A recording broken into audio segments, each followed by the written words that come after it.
Hi hello welcome to Shahjahan veterinary YouTube channel. ఈ వీడియోలో చూస్తున్న స్ప్రే వచ్చేసి ఇది గేదెలకి, కుక్కలకి అండ్ ఆవులకి అన్ని గాయం తగిలించో అక్కడ ఉపయోగిస్తారు. దీని పేరు వచ్చేసి టాపిక్యూర్ అడ్వాన్స్.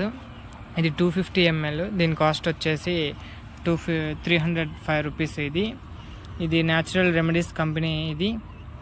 ఇది గేదెలకి దెబ్బలు తగిలినచో అక్కడ మనం ఈగలు వాలకుండా, దోమలు వాలకుండా ఉపయోగపడుతుంది. ఇది ఈ విధంగా గేదెల దెబ్బలు తగిలించో ఇలా స్ప్రే చేయాలి. ఈ విధంగా గాయం చోట స్ప్రే బటన్ ఉంటుంది, దాన్ని క్లిక్ చేసి మనం స్ప్రే చేయాలి. ఇది యాంటీసెప్టిక్గా మరియు ఎఫ్ఎండి తదితర గాయములకు సమర్థవంతంగా పనిచేస్తుంది. దీనివల్ల మనకి పెద్ద ప్రాబ్లం ఉండదు. ఇది గేదెలకి ఈ విధంగా ఎప్పుడైనా దెబ్బలు తాకినచో అక్కడ ఈ స్ప్రేను ఇలా మనం యూస్ చేసుకోవడం వల్ల సెప్టిక్ అవ్వకుండా అండ్ గాయం పెద్దగా అవ్వకుండా చాలా ఉపయోగపడుతుంది మనకి. ఇది చిన్న బాటిల్ సైజులు కూడా ఉంటాయి, ఇంకా 150 ml అలా. ఇదైతే 250 ml. ఇది ఈ విధంగా స్ప్రే చేయాలి గేదెలకి గాయం తగిలిన దగ్గర. Okay, thank you for watching my videos. Please like and subscribe my YouTube channel.